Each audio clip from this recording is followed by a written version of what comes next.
Hola, buenas noches. Para mí es un honor presentar el día de hoy al doctor Jorge Madrigal Duval. El doctor Madrigal es médico egresado de la Universidad de Anáhuac y cursó la especialidad en otorrinolaringología en el Hospital Español de México. Debido a su interés por el diagnóstico y manejo de pacientes con vértigo y mareo, continuó su especialización en rehabilitación vestibular en la Universidad de Emory en Atlanta, bajo la tutela del doctor Ronald Tusa y de la doctora Susan Herman. Desde entonces dedica su práctica profesional completa y exclusivamente a esta área. Actualmente es director del Centro de Vértigo y Mareo en la Ciudad de México y es el primer médico mexicano en recibir la certificación por la American Physical Therapy Association en rehabilitación vestibular. Actualmente ha tratado más de 6,500 pacientes con los más de 10 años de experiencia que tiene en el área. Jorge, gracias por aceptar nuestra invitación. Estoy segura de que, como siempre, es un placer escucharte y vamos a aprender mucho. Bienvenido. Muchas gracias Magdi Carla, muchas gracias al Colegio de Otorrinolaringología del Estado de Jalisco, a Raúl por la invitación, que bueno, ya nos lleva una amistad ya de muchísimos años desde que estaba empezando a dedicarme a esto.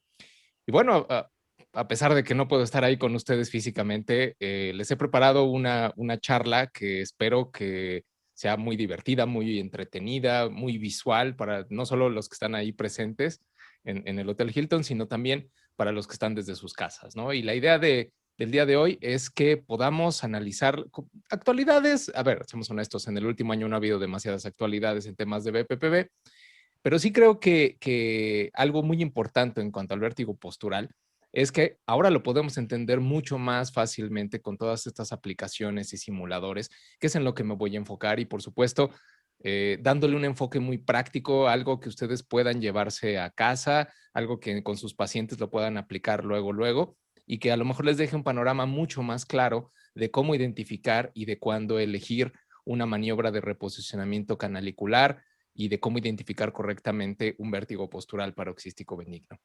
Así que bueno, vamos a empezar por aquí. Vamos a aprender esto acá. Entonces, el título de la charla de hoy es Vértigo postural paroxístico benigno, actualidades principalmente con modelos 3D, que es como creo que acaba uno de entender bien a bien qué es lo que está sucediendo, que es a veces lo más complicado del vértigo postural. El hecho de que imaginarnos una estructura tridimensional en dibujos que son 2D, pues tiene su problema. Entonces espero que la charla de hoy les deje como el panorama bastante más claro. Bueno, algo importante con el vértigo postural es que, a ver, cuando somos residentes, cuando estamos iniciando igual nuestra carrera de otorrinolaringología y vemos pacientes con BPPV, pues son pacientes como que nos gusta ver. O sea, a ver, son pacientes que tienen un vértigo espantoso, pero que a la vez es una causa fácil de tratar la gran mayoría de las veces. Sin embargo, en ocasiones esto se puede poner bastante complicado. Cuando hicimos un taller hace ya algunos años, fue un curso internacional, si no mal recuerdo, de la SMORE en el Hospital Español, vino Nicolás Pérez y me acuerdo perfecto que teníamos que dar un taller práctico de BPPV y recuerdo mucho esta frase de mis casos más fáciles han sido BPPV, pero los más difíciles también. Y es que esto, yo creo que ya después de que tenemos algún tiempo haciendo maniobras de reposicionamiento, no me dejarán mentir, de repente hay pacientes que uno dice, ay, es un BPPV súper sencillo y de repente cuando lo tenemos ahí al paciente, el paciente vomita, hace conversiones de canal, no se le quita, tenemos dudas si es un BPPV o no, le hacemos una maniobra, no mejora, no sabemos si lo hicimos bien. Entonces, aguas con esto. O sea, este BPPV, la gran mayoría de las veces es fácil de tratar, pero a veces se nos puede poner un poco loco el asunto y espero que también esta charla sirva para eso, para que tengan un orden diagnóstico, una ruta terapéutica, a lo mejor mucho más lógica y que puedan resolver más fácilmente los problemas que presentan estos pacientes. Vamos a hablar un poco de historia. El vértigo postural paroxístico benigno fue primeramente descrito en 1921 por Robert Barani cuando él publica lo siguiente. Mi asistente notó que los ataques solo aparecían cuando ella reposaba sobre su lado derecho. Cuando ella hacía esto, aparecía un fuerte nistagmus torsional a la derecha. El ataque duró cerca de 30 segundos y se acompañó de vértigo violento y náusea. Y probablemente lo que vio el asistente del doctor Barani con esta pobre mujer que seguramente cada vez que se acostaba y se giraba en la cama sentía un vértigo espantoso, pues era algo parecido a esto, ¿no? Un nistagmus bastante agresivo que ponía a la paciente sumamente asustada y que después de unos segundos se detenía.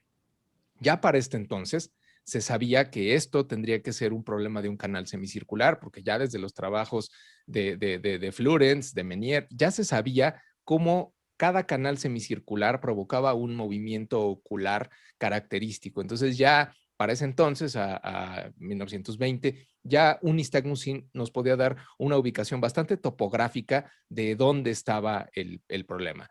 Sin embargo, hasta ahí Barani simplemente la describe, ¿no? Entonces, es el primero que describe la enfermedad y lo que indica es que el factor precipitante del vértigo no es el movimiento, o sea, no es el movimiento de acostar al paciente, sino es más bien la posición final que tiene la cabeza con respecto de la gravedad. Hasta ahí simplemente fue la descripción, sabíamos que era algo de un canal semicircular, pero no había tratamiento como tal. Pasa el tiempo, ya en los años 50 ya se estaban haciendo reuniones de la Sociedad Barani y entonces ahí en uno de los papers neurológicos más famosos, que es los que presenta la doctora Margaret Dix y Charles Holpike en 1952, es un paper súper bonito si lo pueden revisar, de hecho por aquí está la referencia, si no se los paso luego, ellos describen con primeramente más detalle las tres patologías como clásicas periféricas que pueden dar vértigo y mareo, ¿no? Que es el vértigo postural paroxístico benigno, la neuronitis vestibular y la enfermedad de Menier. Y particularmente aquí con el vértigo postural paroxístico benigno, pues lo bautizan, le ponen nombre y lo que ellos dicen es que es una reacción que se induce por la posición de la cabeza en el espacio, ¿no?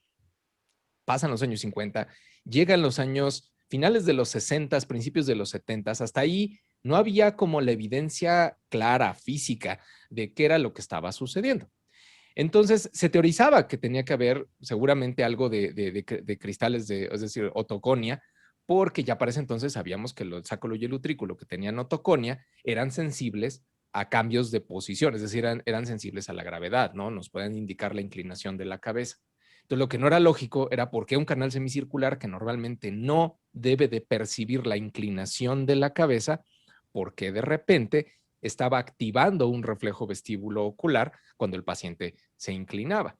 Entonces, había teorías de que los cristales podían estar sueltos, había teorías de que los cristales podían estar adheridos, pero realmente la primera fotografía que tenemos de la causa de un vértigo postural paroxístico benigno es esta que toma Schutneck. Schutneck, recordemos, es un otólogo que hace un gran trabajo en términos de analizar muchas patologías de manera histológica en huesos temporales y justamente en uno de estos huesos temporales de un paciente que en su vida había padecido muchos vértigos posturales, encuentra justamente estos depósitos de carbonato de calcio que son idénticos que lo que tienen las máculas utriculares y saculares en la cúpula del canal semicircular posterior. Entonces fue así como que, bueno, ya encontramos de qué se trata. Lo que está sucediendo es que esta otoconia, estos cristales se adhieren a la cúpula, eso aumenta el peso, la densidad específica de la cúpula, entonces cada vez que el paciente se acuesta, pues entonces la cúpula se dobla, al doblarse la cúpula se dispara el reflejo vestíbulo ocular y eso es lo que provoca evidentemente el nistagmus y el vértigo, ¿no? Pero esta teoría lo que no explicaba era por qué estos pacientes tienen latencia. O sea, ¿por qué cuando los acuesto pasan unos segundos antes de que les dé vértigo? Porque la latencia de disparar un reflejo vestibulocular de la cúpula cuando se mueve es de 8 milisegundos. O sea, y en la práctica, en la clínica, tardan 15 segundos. O sea, es demasiado tiempo. No sabemos bien por qué. El otro tema es por qué este nistagmus se agota. Y uno diría, bueno, es que todos los nistagmus periféricos se agotan. Sí y no, o sea, sí en el aspecto de días, no en el aspecto de segundos. Y eso lo podemos ver en una neuritis vestibular, cuando hay una disminución de la actividad funcional de uno de los vestíbulos, el vértigo, que es el disparo del reflejo vestibulocular de manera errónea, pues dura 3, 4 días. Entonces, ¿cómo es que los cristales pegados en la cúpula, cuando tú acuestas al paciente, primero tardan 10 segundos en arrancar el nistagmus y dos, después de 15 segundos o de 30 segundos se detiene? Si es que la cúpula pues sigue teóricamente doblada y entonces debería de seguir mandando señal. Pero bueno, hasta entonces era la única evidencia fotográfica que teníamos de lo que estaba pasando en un paciente que tenía vértigo postural. Hasta más o menos 1980, con el trabajo de Thomas Brandt y Robert Daroff, se da el primer tratamiento exitoso para vértigo postural, que ahí lo que se trataba de hacer con la teoría de la cupulolitiasis, que había sido fotografiada por Schutneck. Entonces, ellos describen una serie de ejercicios de básicamente habituación o disolución de la otoconia, de dispersión. O sea, la idea era, acuéstate muchas veces de cada lado para que los cristales se desprendan o se deshagan de la cúpula y se te quite. ¿Eran eficaces o siguen siendo eficaces? Sí, claro. Arriba del 90% de los pacientes que hacen ejercicios de Brandt-Daroff se les quita el BPPV. El problema es que el paciente lo paga con sangre, porque si tienes un paciente con vértigo paroxístico benigno que le da espantoso el vértigo y le pides que se acueste 30, 40 veces de cada lado, pues no la va a pasar nada bien. Actualmente yo creo que Brandt-Daroff solamente los dejamos cuando o es muy leve el vértigo o cuando tenemos alguna limitación realmente importante para no poder hacer alguna maniobra. Pasan los años. En 1988, Alain Semont, un fisioterapeuta francés, describe una maniobra muy parecida a los ejercicios de Brandt-Daroff, pero de un solo movimiento, bastante brusca. De hecho, también se le conoce esta maniobra como la maniobra brusca, justamente. Y con una sola maniobra demostró que era factible quitarle a un paciente un vértigo postural paroxístico benigno en una sola, ahora sí que en una sola exhibición. Así que a partir de ahí sí nacieron las verdaderas maniobras resolutivas para el vértigo postural paroxístico benigno. Para este entonces, alrededor de inicios de los años 80, John Epley, un otorrinolaringólogo de la ciudad de Portland, ya estaba haciendo maniobras de reposicionamiento canalicular con la maniobra que ustedes conocen, que es una maniobra lenta donde nos apoyamos en la gravedad, solo que bajo la teoría de la cupulolitiasis de Schutneck no cuadraba. O sea, ¿cómo es que si los cristales están pegados con una maniobra que dejas al paciente unos segundos acostado de un lado, cómo es que se deben de desprender? Entonces, no tenía mucha lógica. Y de hecho, a mí me tocó ver charlas de Epley, donde él decía, la verdad es que me rebotaron mis papers durante toda la década de los 80s, hasta que a principios de los 90s, Parnes y McClure ahora sí pueden fotografiar la causa más común del BPPV, que es que los cristales estén sueltos moviéndose dentro de un canal semicircular. Entonces, estos amigos estaban haciendo cirugías de obliteración de canal semicircular posterior para pacientes con BPPV que no respondían a tratamiento, y en una de estas cirugías, abriendo el canal semicircular posterior, pues encontraron arenita moviéndose de un lado y del otro, y en ese momento, ahora sí, con la teoría de la, o ya no la teoría, ya era una explicación, era de la canalitiasis o canalolitiasis, es decir, cristales sueltos y moviéndose libremente dentro de uno de los canales semicirculares, se podía explicar, ahora sí, la latencia, se podía explicar la duración del nistagmus, y era un modelo que aunque ya se teorizaba desde los 70s, ya tenemos la evidencia, ¿no?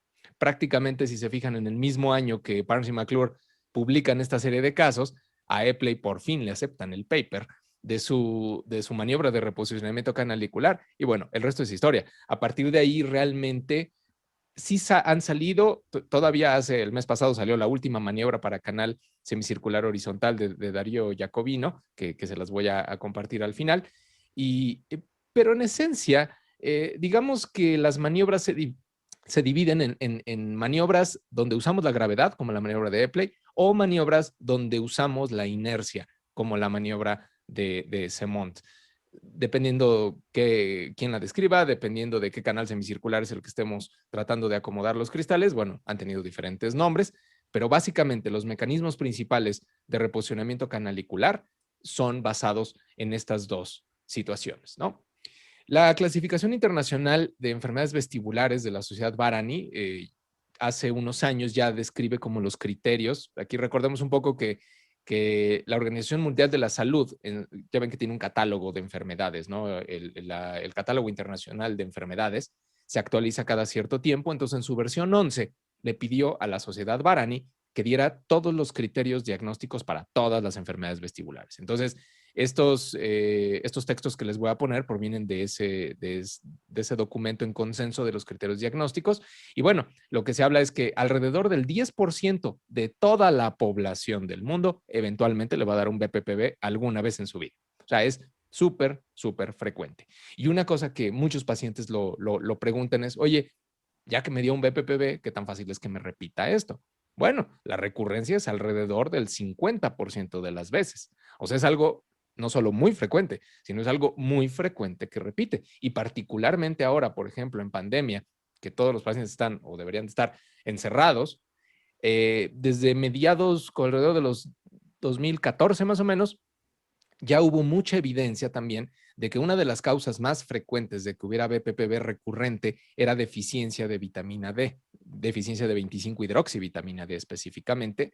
Y a lo mejor en México, que es un país que aún en invierno tenemos 12 horas de sol, no era tan común tener pacientes con deficiencia de vitamina D, pero ahora en la pandemia esto ha explotado enormemente. O sea, ahorita, a diferencia de hace 2 años, ahorita todo paciente que yo veo con BPPV que llega a mi consultorio, le saco niveles de vitamina D y les puedo decir que fácilmente 8 de cada 10 pacientes que tienen BPPV les van a encontrar niveles de vitamina D bajas o exageradamente bajas. O sea, y eso requiere que restauremos los niveles normales de vitamina D porque eso puede llegar a tener otros problemas.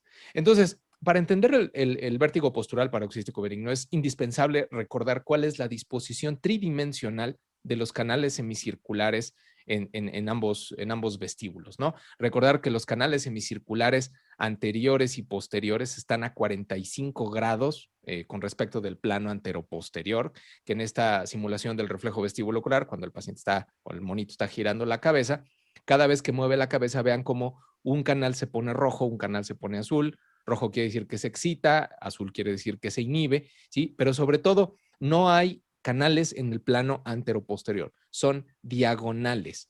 La diagonal que genera el canal anterior derecho con el posterior izquierdo y el anterior izquierdo con el posterior derecho. Eso es súper importante y lo vamos a ver, lo van a ver muchísimo más sencillo en las maniobras de por qué tenemos que angular a los pacientes de cierta manera para que la gravedad nos ayude lo más correctamente a meter los cristales a su lugar.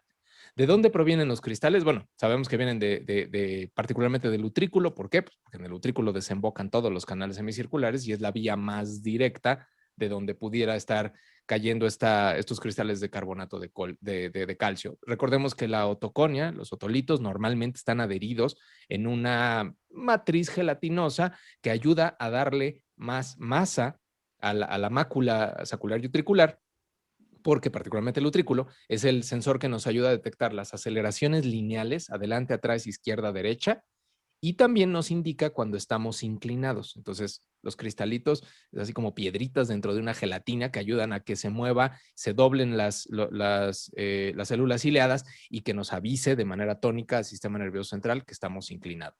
Entonces, un BPPV viene cuando estos cristales se desprenden. ¿Por qué se puede desprender? Bueno, por tener más de 40 años, por tener niveles bajos de vitamina D o por algún golpe o de manera idiopática. O sea, el punto es que si los cristales se desprenden, ahí no vamos a sentir nada, sino vamos a sentir hasta el momento donde el paciente se acueste y ahora sí, los cristales caigan dentro de un canal semicircular por anatomía y porque son los canales más inferiores. Los principales son el canal posterior y el canal horizontal. Es muy raro que se vayan al canal anterior porque vean la posición anatómica de que esto se vaya para acá y que después de la vuelta contra gravedad y se vayan hacia acá, pues es un poco difícil. Por eso inclusive dentro de la clasificación de vértigos posturales de la Sociedad Barani, el BPPV del canal anterior se considera todavía un tipo de BPPV controversial en cuanto a su origen o a su presentación, porque la mecánica de cómo llegan ahí los cristales no es tan simple de poderlo demostrar, ¿no?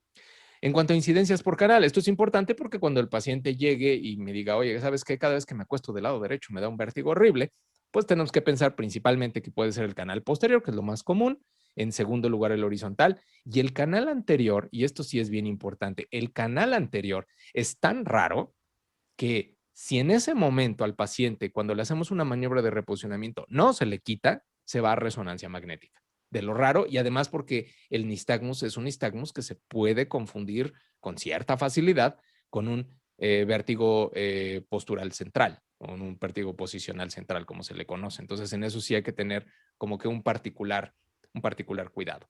¿Cómo se hace el diagnóstico? Se hace por la historia clínica, como toda enfermedad neurotológica. O sea, la historia es que el paciente siente vértigo cuando se acuesta o cuando se gira en la cama, de corta duración y generalmente de gran intensidad. Las maniobras que tenemos, o sea, la maniobra, por ejemplo, de Dix-Hallpike, la maniobra de Roll Test, son maniobras que nos ayudan a que cuando hay cristales fuera de lugar, sea más evidente su movimiento para poder ver el nistagmus característico de una mejor manera, ¿sí? Pero esto no quiere decir que la maniobra me dé el diagnóstico. Lo que me dé el diagnóstico es el nistagmus.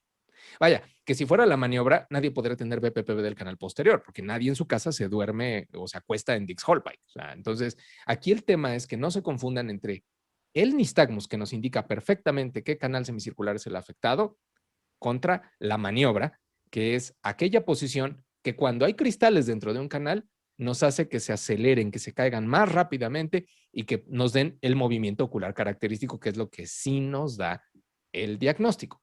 Los mecanismos del BPPV son esencialmente dos, como ya lo hablamos. Uno es la canalitiasis, es decir, que los cristales están sueltos y libres y cada vez que el paciente se mueve de cierta manera, los cristales se van para un lado o para el otro, generando flujos que en un sentido son excitatorios, en otro sentido son inhibitorios. Esa es la razón por la cual los nistagmus cambian de dirección según la posición que pongamos al paciente. Y el otro mecanismo, que fue el primero que se descubrió, pero no es el más frecuente, afortunadamente, porque no está tan simple tratarlo, es la cupulolitiasis, que es cuando los cristales están adheridos a la cúpula y esto provoca un efecto de cúpula pesada que ahora es susceptible de ser activada cuando el paciente se pone de cierta posición por efecto del vector gravitacional que tenemos, ¿no? Entonces, estos son como las generalidades. Ahora vamos a hablar de cada uno de los BPPVs, de los vértigos posturales, dividiéndolos de lo más común a lo más raro, empezando por BPPV del canal posterior, después nos vamos a ir al horizontal, como en orden. ¿Qué es lo que necesitamos ver? ¿Por qué tenemos que girar la cabeza de cierta manera? Y sobre todo, ¿qué elementos me pueden hacer que una maniobra de reposicionamiento no funcione correctamente? O sea, ¿qué cosas tengo que cuidar cuando yo esté haciendo la maniobra? Y lo van a ver sumamente claro en las simulaciones. Bueno, el BPPV del canal posterior es, por mucho, el más frecuente, ¿sí? La maniobra que lo diagnostica porque pone al canal posterior, así digamos de pechito, así completamente vertical para que los cristales se aceleren, es la maniobra de Dix-Hallpike. El nistagmus característico del BPPV del canal posterior en la maniobra de Dix-Hallpike nos va a dar un nistagmus torsional ipsilateral con un componente vertical hacia arriba. Eso es súper importante, es un nistagmus doble. Nos va a dar un nistagmus con fase rápida hacia arriba y, dependiendo cuál sea el lado, una fase torsional del ojo, ¿sí? Este no tiene elementos horizontales y que si sentamos al paciente, pues se va a invertir, porque pues, en ese momento los cristales se regresan, cambia la dirección del flujo endolinfático y algo que era excitatorio se vuelve inhibitorio o viceversa. Entonces, la maniobra de Dix-Hallpike, ¿cómo se realiza? Bueno, calculamos cuando lo hacemos, como tenemos que poner al paciente en hiperextensión, calculamos que cuando lo la vayamos a acostar, en este caso, sus hombros queden en el borde de la camilla, ¿sí? Para que nos permita bajar la cabeza por debajo de la horizontal. Se gira la cabeza 45 grados al lado que queremos explorar y acostamos al paciente. En este caso debemos de asegurarnos que la cabeza del paciente queda por debajo de la horizontal, ¿sí? ¿Por qué? Porque esa es la posición donde más fácilmente vamos a acelerar a los cristales en caso de que se encuentren en el canal semicircular posterior y observamos el nistagmus y si no lo vemos o si a lo mejor el paciente no está tan sintomático, lo sentamos y corroboramos que el nistagmus se invierta. Este es un video que lo hicimos simplemente de demostración. Lo ideal es hacerlo con lentes de Frenzel o mejor aún con lentes de video Frenzel. ¿Por qué? Porque así lo podemos repetir varias veces porque podemos ver más fácilmente el movimiento ocular.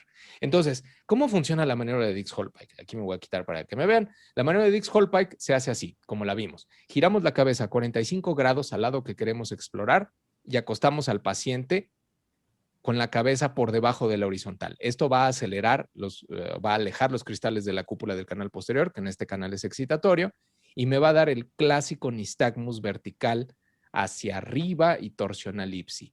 Y cuando yo lo acuesto, o sea, vamos a repetirlo otra vez, vean, cuando acostamos al paciente en Dix-Hallpike, el nistagmus es hacia arriba y en este caso torsional hacia la izquierda. Y cuando lo sentamos, ahora se invierte. Ahora es vertical hacia abajo, torsional a la derecha.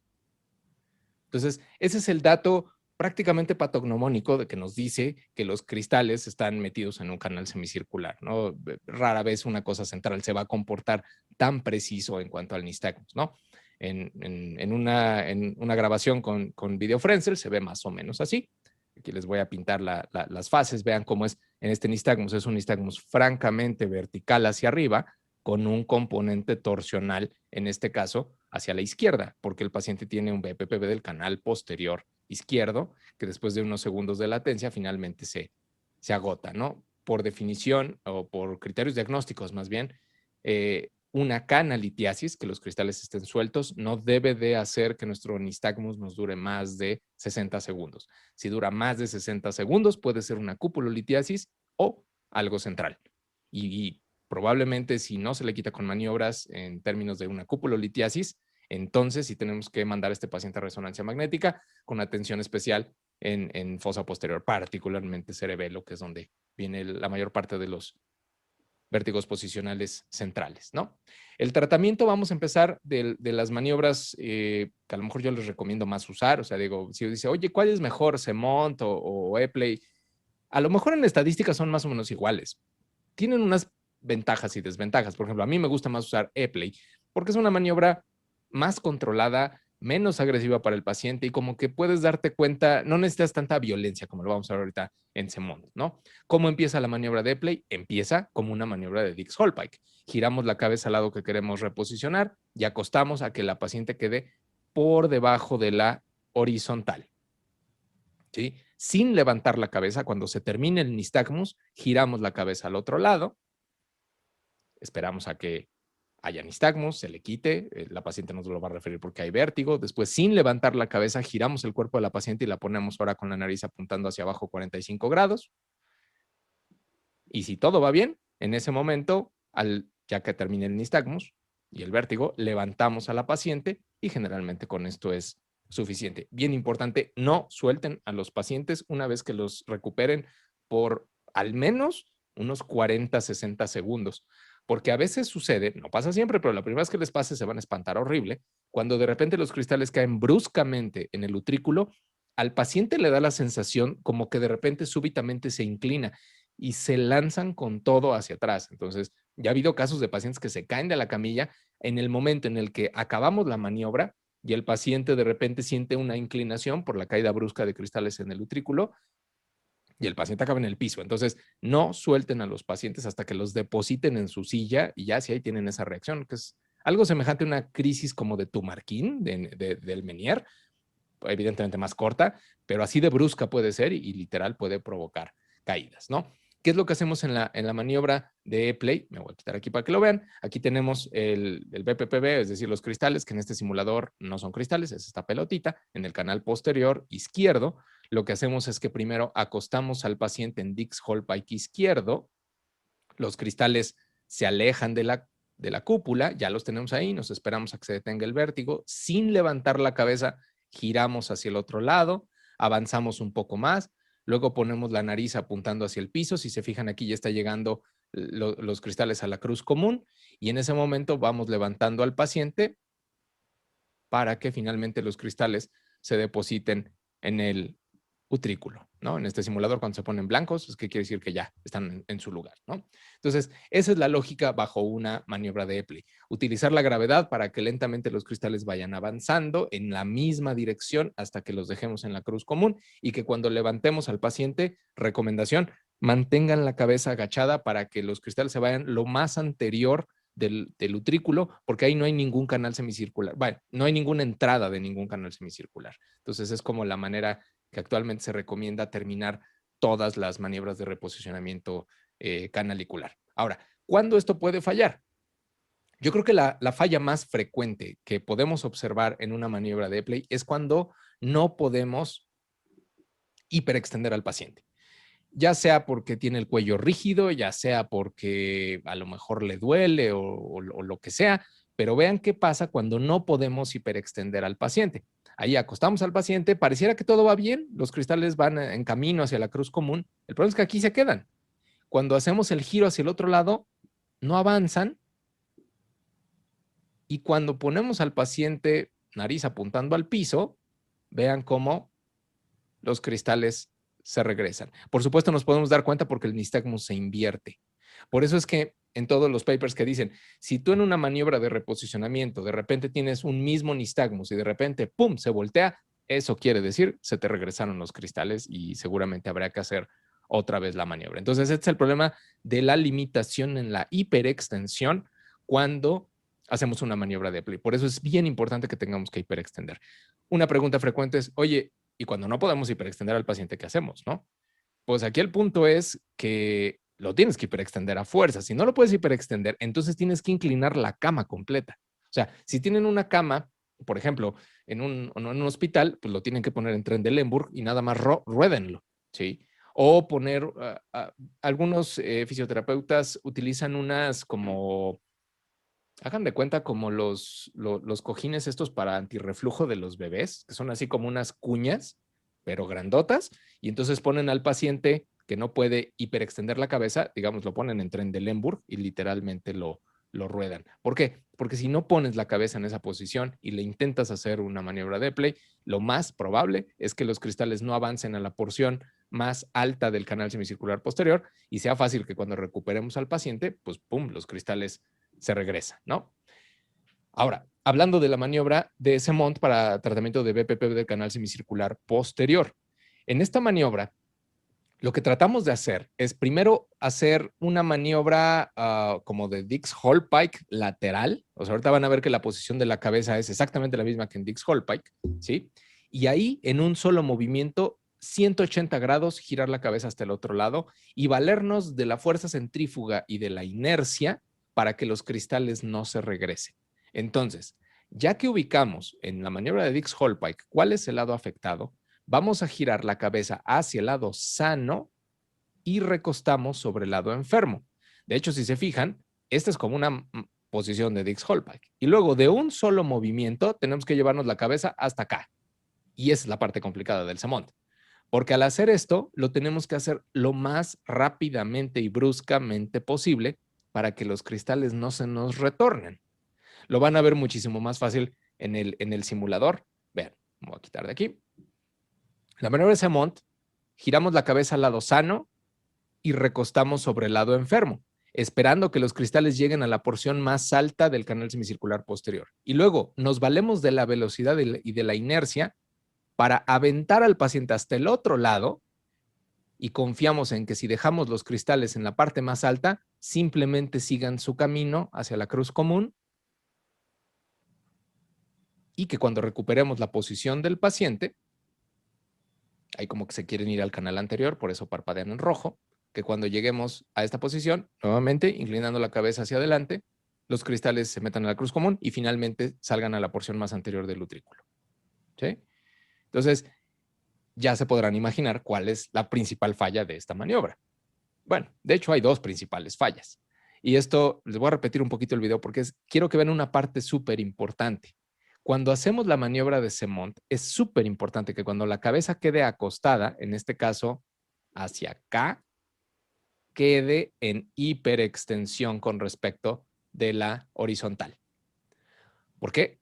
Porque cuando no queda en hiperextensión, entonces tenemos problemitas, como lo vamos a ver a continuación. Primer falla en que nos puede hacer fallar en una maniobra de Semont, que no haya una hiperextensión completa. Igual que en la maniobra de Epley, ¿qué pasa si yo al hacer un Semont acostando al paciente sobre el lado enfermo, vean, se quedan los cristales como a medio camino, como que lo ideal es que llegaran hasta acá, pero pues como no pudimos hiperextender, al lanzarlo al otro lado simplemente se regresa. Entonces, ese es un dato importante. Si les gusta hacer Semonts, traten de hacer. De hecho, Michael Stroop le puso a esta, bueno, como a este detalle de que nos aseguremos de que la cabeza queda hiper extendida en la primera posición, le llamó Semont Plus, pero sí es bien importante que la cabeza quede por debajo de la horizontal para que cuando aventemos al paciente hasta el otro lado, la fuerza centrífuga y la inercia nos permitan que los cristales queden en la porción más alta del canal posterior y finalmente se depositen en la cruz común. El otro detalle es que lo hagamos lento. Y esto creo que tiene bastante lógica. Si pones bien al paciente, por ejemplo, si a este pacientito lo ponemos bien hiperextendido inclusive, o sea, vean, no solo en la horizontal, sino bien por debajo de la horizontal, los cristales avanzan a donde queremos que estén, tenemos todo listo. El problema es que si hacemos la maniobra lenta, porque el paciente está adolorido, grande, tieso, lo que sea, simplemente los cristales se regresan, ¿sí? Entonces, esas son probablemente las dos causas más frecuentes de que justamente los cristales en las maniobras no avancen a donde queremos que avancen, ¿no? Una pregunta frecuente que me hacen es, oye, ¿cuántas veces le hago la maniobra a un paciente? ¿No? Y la respuesta va así. Mientras estén seguros que lo que están reposicionando es un BPPB, lo pueden hacer la cantidad de veces que sea. Ahora, aquí el secreto está. ¿Cómo estás seguro que un paciente que lleva 3 maniobras de reposicionamiento sigue siendo un BPPB? Porque si ustedes, por ejemplo, hacen una maniobra de Epley, por ejemplo, y en sus manos la mayoría de los pacientes a la primera o segunda maniobra se les quita y tienen un paciente que ya llevan 5, a lo que voy es, la técnica no es lo malo, porque ustedes ya demostraron que sí lo pueden hacer bien, sino que ahí es donde de repente el foco rojo se tiene que prender y decir, bueno, pues parece un BPPB, pero no responde bien a las maniobras, lo cual ya lo convierte en un BPPB atípico, entonces hay que hacer resonancias y más de alguna vez se darán cuenta que están intentando reposicionar un Arnold Chiari o están intentando reposicionar una esclerosis múltiple o cosas que pueden simular a veces de una manera bastante dificultosa a un paciente que tiene BPPB pensando que es de origen periférico, ¿no? En cuanto a los ejercicios de Brandarov para canal posterior, bueno, estos son ejercicios principalmente de movimientos de disolución. Estos, bueno, vienen aquí, se los voy a enseñar sobre todo en la animación. Aquí realmente no pretendemos que los cristales se acomoden. Simplemente pretendemos de que se muevan y al moverse se disuelvan. ¿Sí? Sabemos que los cristales de carbonato de calcio se disuelven en la endolinfa, entonces se disuelven más rápido si los movemos. Entonces lo que hacemos con estos ejercicios es que le pedimos que gire la cabeza de un lado, se acuesta al lado opuesto, casi siempre de un lado nunca va a sentir nada y del lado, cuando se acueste, del lado que sí tiene problemas, pues ahí va a sentir vértigo, no solo cuando se acueste, sino también cuando se levante. Aquí las repeticiones es lo que va a ayudar a que el paciente se le quite, pero a base de que se disuelva y a base de que sienta vértigo, pues un montón de veces, ¿no? Para esto vamos a hablar ahora del canal semicircular horizontal. Este es el que más coco puede llegar a dar. Primero porque este es el más sintomático de todos. El canal semicircular horizontal tiene una sensibilidad muchísimo mayor que los canales posteriores. Esto se cree que es porque a nivel de núcleos vestibulares hay un elemento llamado almacenamiento de velocidad que es como mucho más eficiente o mucho más intenso en los canales horizontales. Y entonces, un paciente que llegue con BPPB del horizontal a sus consultorios es potencialmente alguien que les puede dejar vomitados el consultorio. Entonces, con estos son muy sintomáticos y hay que abordarlos de una manera medio particular. Es el segundo en frecuencia.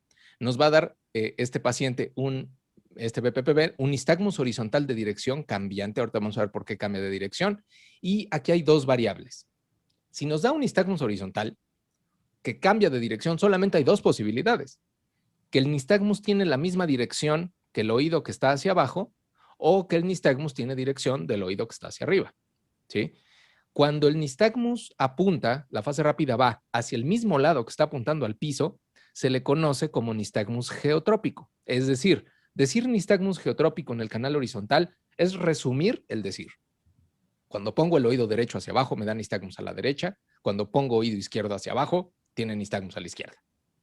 Y la otra variante es el nistagmus apogeotrópico, que decir nistagmus horizontal apogeotrópico es resumir el decir. Cuando yo pongo el oído derecho hacia abajo, hay nistagmus a la izquierda, y cuando pongo oído izquierdo abajo, hago nistagmus a la derecha.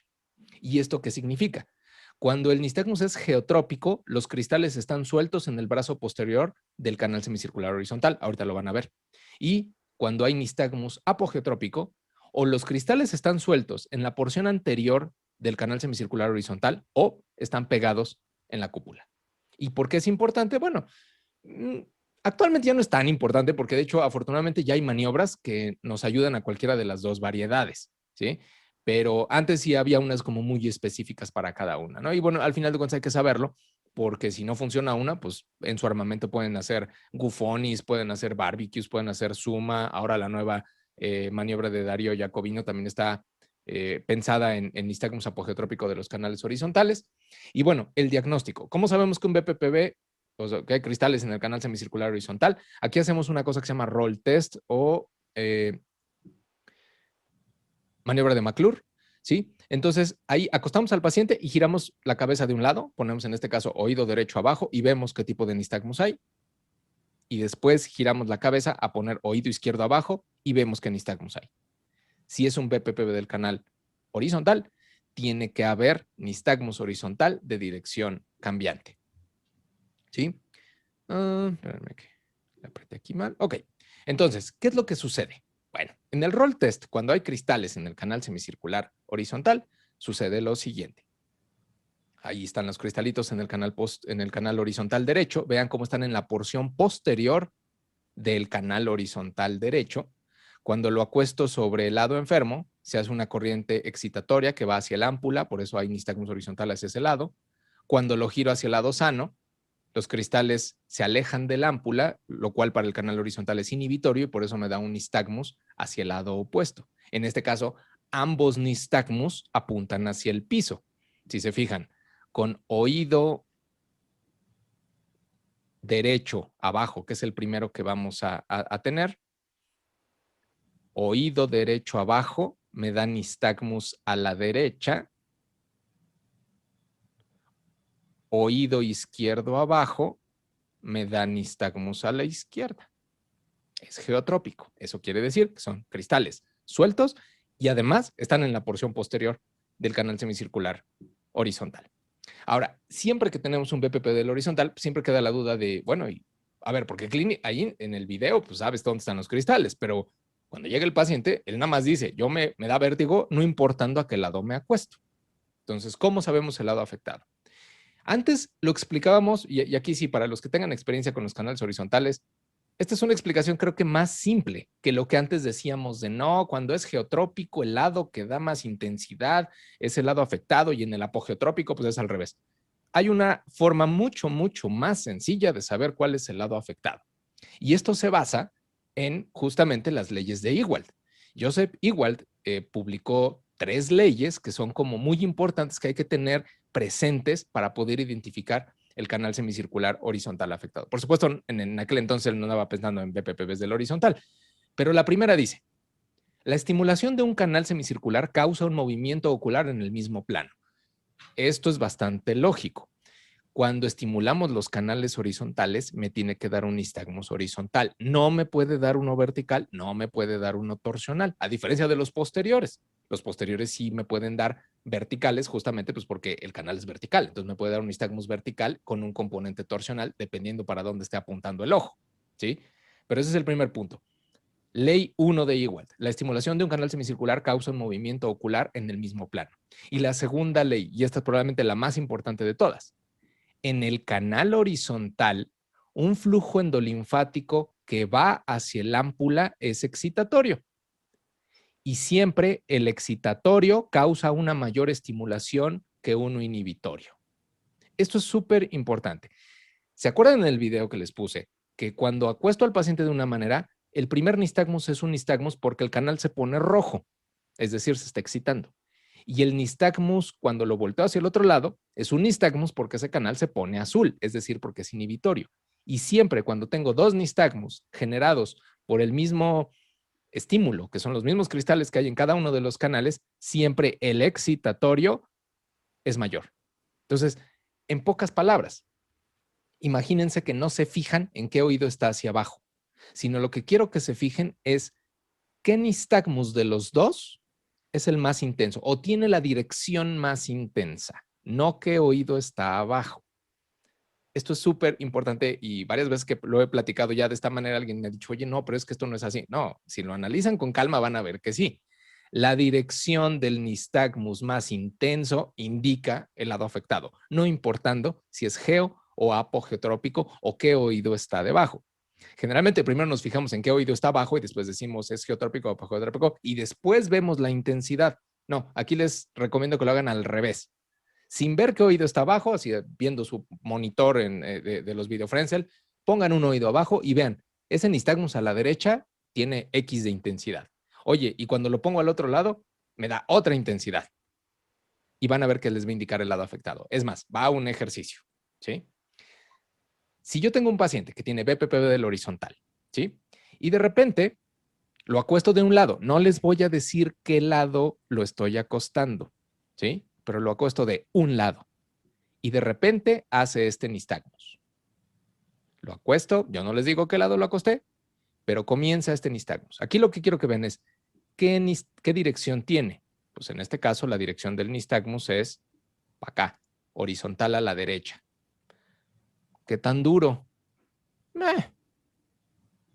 Más o menos. ¿Sí? Ahora me voy a hacer para acá, para que les deje ver. Ahora, nistagmus a la derecha, más o menos. Ahora lo acuesto del otro lado, que no saben ustedes cuál es. Y les da este nistagmus. O sea, que es considerablemente más intenso para acá y es bien, bien fuerte. ¿Sí? Teniendo este escenario, ¿cuál es la dirección del nistagmus más intenso? Pues el que va hacia la izquierda. ¿Sí? Este paciente tiene un BPPV del horizontal izquierdo, como quieran. Si es apogeotrópico, este será cuando lo estoy acostando del lado derecho. Si es geotrópico, este va a ser cuando lo acueste del lado izquierdo. Eso es irrelevante. La realidad es que la intensidad del nistagmus, ¿por qué? Porque este nistagmus es un nistagmus excitatorio, siempre. Y entonces, si es excitatorio, solamente ese lado se puede excitar, ¿sí? Entonces, es una manera, créanme, inténtenlo hacer como ejercicio mental, es mucho más fácil y entonces ahora sí dices, bueno, ya después de esto veo si es geo o apogeotrópico y si les gusta, por ejemplo, la maniobra de Francisco Suma, pues háganla y de hecho porque esa sirve para tanto geotrópicos como para apogeotrópicos, que es lo que actualmente creo que yo hago más frecuentemente para manejar a estos pacientes. Entonces, ¿qué maniobras tenemos? Bueno, la primera, que es la maniobra de Lempert, déjenme pasar para acá, ¿sí? Es una maniobra donde vamos girando al paciente a 90 grados, primero poniendo el lado enfermo hacia abajo. Por eso es importante saber cuál es el lado enfermo, porque primero empieza con la posición donde el lado enfermo está hacia abajo, después ponemos cabeza boca arriba, después oído sano hacia abajo, después boca abajo y hasta ahí párenle. Esta posición no les recomiendo que la hagan, porque lo que puede suceder si es que hacen la maniobra completa de 360 grados es que si ustedes, partiendo de los cristales aquí, aquí, en esta va para atrás, está a punto de salir, está ya casi en el utrículo, boca abajo, ya se metieron al utrículo, lo que puede suceder en esta última posición, pues es de que los cristales otra vez se vayan para acá o se adhieran a la cúpula, pero del lado utricular. Entonces, créanme, pasa. Entonces, mi recomendación es acaben la maniobra aquí, ¿sí? Con la nariz apuntando hacia el piso y de ahí levanten al paciente. Entonces, una vez que tienen ubicado el lado enfermo, acuestan al paciente sobre el lado enfermo. Se esperan a que pase el nistagmus. Después, nariz apuntando al cielo. Se esperan a que pase el nistagmus. Oído sano hacia abajo. Se esperan a que pase el nistagmus. Nariz apuntando al piso. Se esperan a que pase el nistagmus. Y ahí sienten al paciente. No lo hagan girar el 360 grados, les digo, porque los cristales otra vez se pueden volver a meter en el canal semicircular horizontal. ¿Sí? ¿Cómo funciona la maniobra de barbecue o de 360 grados? Que no les recomiendo que sea de 360, sino que sea de 270 grados. Funciona así. Sabemos cuál es el lado enfermo, acostamos sobre el lado enfermo. Después, boca arriba, nariz apuntando al cielo. Esperamos a que se detenga. Los cristales van hacia la parte posterior del canal. Oído sano hacia abajo. Los cristales están a punto de salir. Finalmente, nariz apuntando al piso. Los cristales se depositan en el utrículo y ya de ahí, ya no le muevan, simplemente levántenlo. ¿Sí? Entonces, por eso es que esta maniobra les recomiendo que la terminen así, en el 270, porque es mejor. Ahora, hay una nueva maniobra que tendrá unos 3 años, más o menos, 4 años de haberse descrito por Francisco Suma, neurotólogo de Porto Alegre en Brasil, que diseñó originalmente su maniobra para las variantes apogeotrópicas, es decir, para cuando los cristales están sueltos en la parte anterior del canal semicircular. Y su maniobra es una maniobra bastante sencilla de hacer. Ya ubicado el lado, ahí está Francisco, acostando a la paciente sobre el lado enfermo, sobre el lado derecho. Después pone boca arriba. Después pone lado sano hacia abajo. De hecho, me quito para que vean los cristalitos. Y de ahí sentamos al paciente. E idealmente aquí sí les recomiendo que no acaben ahí, sino que simplemente bajen un poco la cabeza. Entonces, otra vez para que... Vamos a regresar tantito para que la vean sin mi presencia aquí. Ok. Entonces, ya que saben cuál es el lado afectado, acuestan sobre el lado afectado. Nariz apuntando hacia arriba. Oído sano hacia abajo. Y finalmente levantar al paciente, idealmente con la nariz apuntando hacia el piso. ¿Ok? Ahora, en el simulador, ¿cómo funciona la maniobra de suma? La maniobra de suma funciona así. Ya que ubicamos el lado afectado, acostamos de manera lateral. Ahí vamos a partir en un caso donde los cristales están en la porción más anterior. Lado afectado hacia abajo, nariz hacia arriba, lado sano hacia abajo. Y ahí, en vez de apuntar la nariz hacia el piso como si fuera un Lempert, simplemente levantamos con la cabeza inclinada hacia adelante. Y pum, los cristales se regresan a su lugar.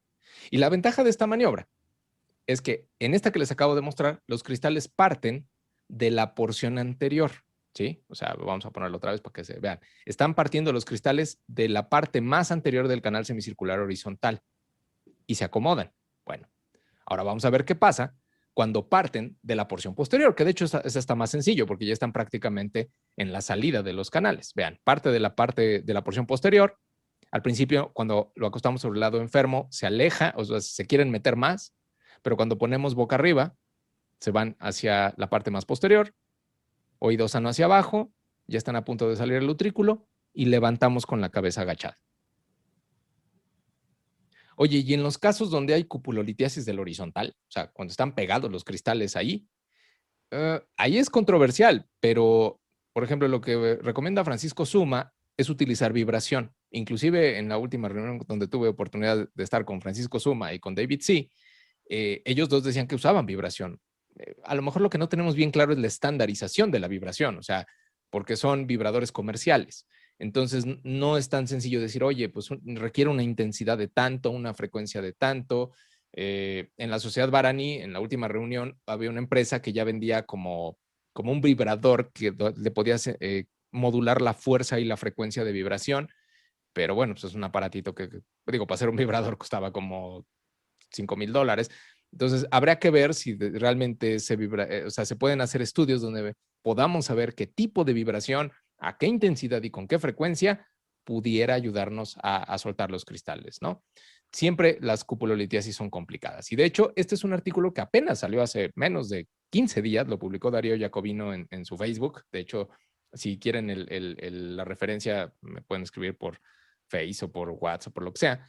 Y es una maniobra que, les soy honesto, yo todavía no la pruebo en pacientes, pero pues, está interesante. Es una maniobra que él describe para las variantes apogeotrópicas del canal semicircular horizontal en pacientes que tienen restricción en el movimiento del cuello.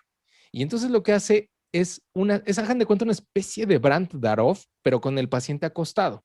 O sea, el paciente acostado, ya que sabemos cuál es el lado afectado, giramos hacia el lado enfermo, cuerpo y cabeza del paciente. Se supone que en estos pacientes es alguien que no puede rotar el puro cuello. Y luego, cuando el nistagmus está en lo más intenso, nos vamos hasta acá. Y luego, cuando el nistagmus está en lo más intenso, nos regresamos para acá. Y cuando está en lo más intenso, nos regresamos para acá. Lo que parece ser que esta maniobra se basa es como en la elasticidad de la cúpula para que los cristales se suelten, ¿sí? Yo tengo mis dudas con algunas situaciones inerciales bajo un medio acuoso. O sea, por ejemplo, ahora ya que hay modelos 3D impresos en 3D con líquido, con un líquido parecido a la endolinfa, la inercia no se comporta igual cuando se están moviendo cristales en un medio líquido que cuando están, no sé, en aire. Entonces, esta no la he probado. Digo, sí está publicada y además está copublicada con Timothy Hayne, que es un rockstar neurotólogo de Chicago, o sea, debe de tener su ciencia, pero todavía nos puedo informar qué tan fácil o qué tan complicado o qué tan efectiva para mí ha sido esta maniobra, pero el mecanismo es novedoso por el tema de cómo ellos lo que pretenden hacer es que la cúpula, hagan de cuenta que chicotee, que aviente los cristales y que de ser una cupulolitiasis se convierta en una canalitiasis y por supuesto ya que tienes una canalitiasis, ya hacerle un suma o una maniobra de Lempert ya va a funcionar, ¿no? Y por último, y no nos vamos a tardar mucho en esto, los BPPBs controversiales, es decir, aquellos que son raros, no son frecuentes, y sobre todo aquí el tema es que cuando se encuentra en un BPPB controversial, particularmente un canal anterior, ¿sí? Es, como dice aquí la definición, puede ser difícil de diferenciar de un vértigo central posicional. Entonces, cuando vean esto, hagan una maniobra. Si no se le quita, a resonancia. Ahí no se anden, ahora sí que con ningún retraso, porque aquí es donde puede estar el diablo, ¿no? Entonces, vamos a ver el canal anterior. La maniobra de Dix-Hallpike es la diagnóstica también para el canal anterior. Se hace igualita, 45 grados hacia el lado que queremos explorar y echamos la cabeza hacia atrás. Aquí la diferencia es el nistagmus. En el canal posterior, se acordarán que es vertical hacia arriba, torsional ipsi. En el canal anterior es vertical hacia abajo, torsional ipsi. ¿Va? Entonces esto se ve más o menos así. Giramos la cabeza al lado enfermo, ahí están los cristales en el canal anterior y acostamos en Dix-Hallpike. Y vean cómo el nistagmus característico es vertical hacia abajo y torsional, en este caso a la izquierda. Y por supuesto, cuando levantamos al paciente, el nistagmus es como si fuera de un canal posterior, vertical para arriba, en este caso torsional para la derecha. Digamos que lo característico es, en posición de Dix-Hallpike, los pacientes hacen un nistagmus vertical hacia abajo y torsional, a diferencia de vertical hacia arriba y torsional, como sería el más común de todos, que es el canal semicircular posterior.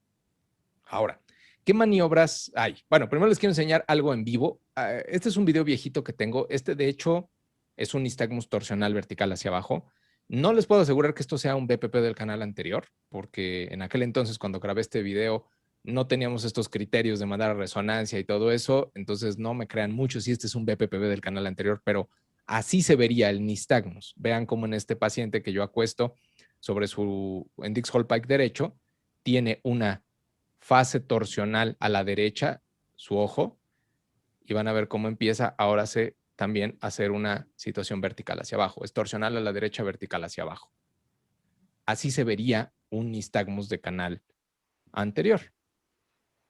Ahora, las maniobras de reposicionamiento. La más famosa, desde hace unos como 10 años, es la maniobra de Darío Jacobino, neurotólogo argentino, donde él lo que describe es una maniobra donde, sin importar el lado, sin importar la angulación, simplemente ya que ubicamos que el paciente tiene cristales en el canal anterior, en este caso en el canal anterior izquierdo, acostamos al paciente en hiperextensión, así a todo lo que dé el paciente.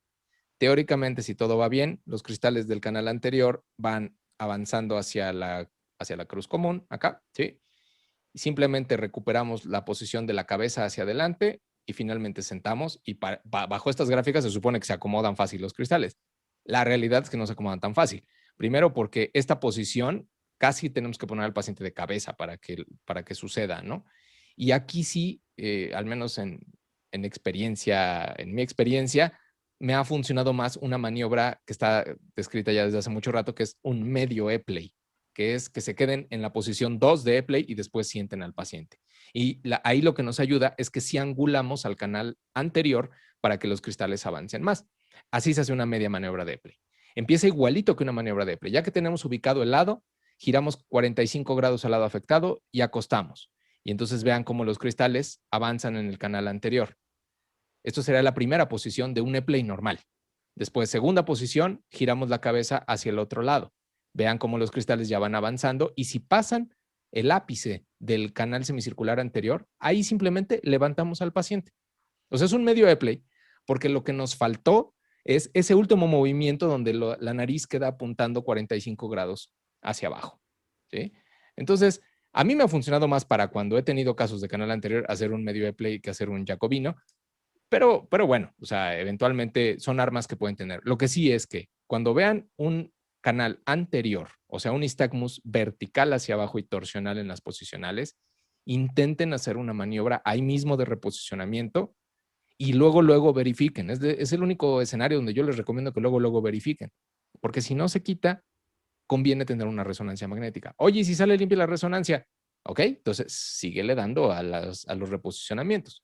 Lo erróneo sería que nos casáramos con la idea de que es un BPP del canal anterior y nos tardemos en hacer un estudio de imagen porque hay ciertas causas centrales que sí pueden hacer que nos den estos nistagmus, particularmente los downbeating, son los nistagmus centrales más frecuentes, y por supuesto que estemos intentando reposicionar a un paciente que tuviera pues una causa de tipo central, ¿no? Entonces, con esta charla que, bueno, acabé creo que justo a tiempo en 1 hora, lo que les quise resumir o hacerlo de una manera más visual son todos los tipos de BPPBs, cómo hacer las maniobras y en qué cosas hay que cuidar, por ejemplo, estas posiciones, estos ángulos, para que tengamos el mayor éxito posible. Así que no sé si aquí debe haber preguntas. Dice aquí, dice buenas noches. Dice, ¿puede un BPPB persistir por muchos años si no se da el tratamiento adecuado o tiende a mejorar con el tiempo? No, mira, por definición un BPPB no puede durar mucho tiempo porque los cristales tienden a disolverse. O sea, sí se puede que un paciente tenga muchas recurrencias, ¿sí? Pero no que esté permanente durante muchos años, ¿sí? En este caso, si es un BPPB que no se quita durante muchos años, habrá que primero asegurarnos que el paciente no tenga un vértigo posicional central. Oye, ya le hice resonancia, no lo tiene. Ok, habría que buscar otras causas o habría que hacer maniobras, sobre todo en estos casos que como que duran mucho, intentar hacer maniobras de disolución como puede ser justamente Brandarov, por ejemplo, ¿no? Dice María Eugenia Sánchez, dice, doctor, posterior a la maniobra de Play, ¿coloca usted collarín cervical? Gracias. No, miren, el collarín realmente no hace nada. O sea, ¿por qué razón? Porque el collarín, primero, si le ponen uno blando, a ver, si lo que yo no quiero, la única restricción que yo dejo posterior a una maniobra es no te acuestes del lado que te acabo de reposicionar, pues porque si los cristales los acabo de meter a su lugar y te acuestas de ese mismo lado, pues los cristales se pueden volver a ir chuecos de ese mismo lado. Ahora, si el paciente tiene collarín y con todo y collarín se acuesta, el collarín te sirvió para dos cosas, ¿no? Entonces, realmente el collarín yo no lo recomiendo porque lo único que aumenta sí es, ahí sí, la contractura cervical que muchos de estos pacientes llegan a tener. Entonces, no les recomiendo que lo hagan, ¿no? Dice Gustavo Quintero, dice un paciente que presenta vértigo frecuente y la mayoría de las veces con el ataque de vértigo presenta muchos bostezos. ¿A qué se debe? Es una buena pregunta. A lo mejor a la reacción vagal que pudiera tener, ¿no? Y bueno, empiezan las preguntas. Dice, ¿qué provoca que los cristales se van a otra posición? El que primero se suelten en el utrículo y que el paciente se acueste, ¿no? Dice, ¿cuánto tiempo recomienda Brandarov? Miren, está descrito que se puede dejar de 3 a 5 semanas. Diariamente, 10 a 20 repeticiones de 3 a 5 veces al día. A final de cuentas, lo que tratas con Brandarov es repetir para que se deshaga. Entre más lo hagas y más frecuente lo hagas, pues puede llegar a ser más efectivo, evidentemente, ¿no? Pero ahora sí que no hay un tiempo, más bien yo a lo mejor les digo a los pacientes, cuando ya te acuestes varias veces y ya te dé vértigo, pues ya párale, porque eso quiere decir que los cristales ahora sí que ya se deshicieron, ¿no? Entonces no sé si haya preguntas en el público presencial allá en el Hilton, Magdi Carla. ¿Tenemos alguna? El doctor Obed Ríos tiene una pregunta. ¿Le pueden pasar el micrófono, por favor? Buenas noches, doctor. Muchas gracias. Hola, Obed. Una pregunta. Generalmente muchos pacientes después de ser reposicionados sobre todo el canal semicircular lateral suelen desarrollar, o al menos me ha tocado los pocos que lo han desarrollado, un 3PD. ¿Usted qué recomienda al respecto? Mira, un 3PD o el mareo persistente postural perceptual es una complicaciones, es otro diagnóstico que va derivado la mayoría de las veces por una causa que le dio al paciente mucho vértigo y que se asoció en un paciente que tiene cierta tendencia a la ansiedad o cierta tendencia a ser obsesivo, ¿no? Básicamente son los pacientes que, a ver, no es que esto sea algo oficial, pero para entenderlo fácil, hagan de cuenta que es una especie de síndrome postraumático derivado al vértigo, ¿sí? Es tan intenso generalmente el BPPV del horizontal que no es raro que hagan esto, ¿no? En ese caso, lo primero que tienes que hacer es quitarle el BPPV, eso es un hecho, porque por más ansiolíticos que les des, si no le has quitado el BPPV, pues cada vez que se acuesta otra vez va a sentir horrible y esa fobia que va a tener el paciente pues va a estar ahí. De manera secundaria, si no se le quita el mareo persistente postural perceptual, entonces ahí se suele recomendar utilizar en primer lugar ansiolíticos, tanto benzodiazepínicos como inhibidores de recaptura de serotonina. En ocasiones se tiene que mandar a terapia cognitivo-conductual, que el paciente tiene que empezar a desensibilizar este miedo que tiene a ciertos entornos o a lo que le dejó el vértigo. Y se ha llegado a ver también que la rehabilitación vestibular puede funcionar correctamente. También no una rehabilitación vestibular pensada en un daño, porque a final de cuentas ni el 3PD ni el BPPV es un daño per se, sino más bien que vaya de la mano la psicoterapia junto con una rehabilitación de tipo de habituación para que el paciente le empiece a perder el miedo a estas posiciones que lo disparaban, ¿no? Y que le provocaban la sintomatología. Gracias, doctor. Con todo ¿Alguien más gusto. del público? ¿El doctor Omar Domínguez?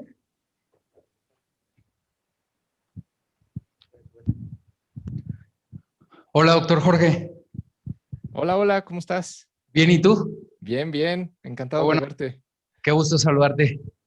Oye, Igualmente. Jorge, una pregunta. Después de reposicionar a un paciente, ¿tú dejas algún tratamiento, específicamente algún fármaco después de la maniobra de reposicionamiento o solo la maniobra y ya? La pregunta es encaminada a que usualmente después de reposicionar a un paciente se cree que el regreso del otolito al utrículo y al sáculo causa como un exceso de peso, ¿no? Y esto les da como una especie de inestabilidad a los pacientes que puede llegar a durar, no sé, unos días. Entonces, no sé si tú les des algo después del reposicionamiento o la maniobra y a casa. Sí, mira, eso es muy correcto. El tema de que cuando tú depositas cristales de vuelta al utrículo, aumenta la masa utricular. Esto inclusive hay un paper bastante interesante de Michael Stroop, donde les hace BEMPs a un paciente que tiene BPPV, pre y luego post, ¿no? Recordando que los BEMPs te dan no te dan una medición, es un estudio más bien cualitativo más que cuantitativo, pero digamos que sí hay cambios en los BEMPs. Es decir, sí está demostrado que al cambiar la masa utricular, la masa de la autoconia utricular, sí pudiera haber esta especie de como de mala calibración que tienes, ¿no? Entonces, aquí el problema es que es un poco como en el tema de las neuritis vestibulares, ¿no? O sea, lo que no, a final de cuentas, lo que va a hacer que el paciente se adapte a esta nueva cantidad de cristales metidos ahora nuevamente en su trículo es la adaptación. Y la adaptación se da con el movimiento y que no estés frenando al paciente de manera laberíntica. Entonces, ahí lo que sí puede suceder, o sea, a pregunta directa, ¿qué les dejo? Yo nada. La gran mayoría de las veces no les dejo nada, porque sí corres el riesgo de que si les dejas algún frenador laberíntico, te puede hacer que dure más tiempo ese periodo como de readaptación a que los cristales están ahí. Claro, si está muy sintomático, si a lo mejor está hasta con náusea y tú ya estás bien seguro que ya le pusiste los cristales en su lugar, ok, puedes usarlo, pero a lo mejor con cierta tranquilo, o sea, a lo mejor nada más de manera sintomática, solo si tiene náusea, como así, ¿no? Otro tipo de medicamentos no, excepto lo que comentó Obed. Si después de eso te hace un 3PD, entonces es otro cantar, porque entonces ahí sí te tienes que ir con ansiolíticos y una serie de cosas, ¿no? Y por tiempos más o menos prolongados. De rutina, no, pura maniobra. Y además porque eso me deja tranquilo en caso de que a los siguientes días me diga el paciente, oye, sigo mareado, lo primero que tengo que saber es, oye, ¿y no se habrán quedado cristales fuera del lugar? Eso es lo que me interesa saber, ¿no? Entonces, por eso es que también a propósito no quiero darle sintomáticos para saber si mi maniobra hizo su efecto. Gracias. Con gusto. ¿Alguien más del público? Tenemos algunas preguntas de nuestros compañeros que se conectaron por vía Zoom. Doctor Madrigal, excelente ponencia. Dice, ¿qué ejercicios de rehabilitación recomienda posterior a la maniobra? No dice cuál maniobra, supongo que alguna de las que mencionaste. Sí, ejercicios de rehabilitación en el sentido estricto no es necesario si ya los cristales están en su lugar y más bien es que el paciente pues, ya no tenga restricciones de movimiento. Hay veces que a lo mejor antes de que el paciente llegue a un 3PD, a un mareo persistente postural perceptual, el paciente sí le puede quedar un poco como de fobia postural, o sea, miedo a acostarse porque qué tal que le vuelve a dar, literal, ¿no? A veces en esos pacientes les dejo ejercicios de Brandarov, no con la idea de que los ejercicios se les vayan a deshacer los cristales. Si hice bien la maniobra, ya no hay cristales que vayan a provocar síntomas, ¿no? Sino más bien como a manera de que ellos vayan perdiendo el miedo a acostarse, ¿no? Porque hay pacientes que, por ejemplo, aunque en el consultorio los acuestas y ya no tienen vértigo ni nada, llegan a su casa y se pueden, otra vez se ponen 3 almohadas para acostarse, ¿no? Entonces ahí es un poco que le vayan perdiendo el miedo. Ok. Otra pregunta. Un paciente que presenta vértigo frecuente y la mayoría de las veces con el ataque de vértigo presenta muchos bostezos. Es algo que ya habías leído. Uh-huh. Y la última, perdón, dice, ¿no hay relación de BPPV con acúfeno? No, estamos en otra zona del oído completamente diferente. De hecho, si hay acúfeno, entonces hay que pensar en otros cantares. Claro. O puede tener dos cosas, ¿no? O sea, puede tener un BPPV más un trauma acústico, lo que ustedes quieran que les pueda dar un tinnitus, ¿no? Excelente. Pues si no hay alguna otra pregunta de parte del público que está con nosotros en el auditorio, pues te agradezco, Jorge. Excelente ponencia, muy ilustrativa. Como siempre, es un placer escucharte. Gracias. Y pues estamos en contacto. No, muchísimas gracias por la invitación. Gracias, gracias. Y pues en Facebook y en esas cosas sigan aquí la Academia del Vértigo, que ahí luego posteamos cosas para los que les interesa esta área, que les guste el término del tema de vértigo y mareo. Ahí estamos a sus órdenes. Así que muchísimas gracias por la invitación y gracias por su asistencia. Gracias a los que se conectaron también vía Zoom.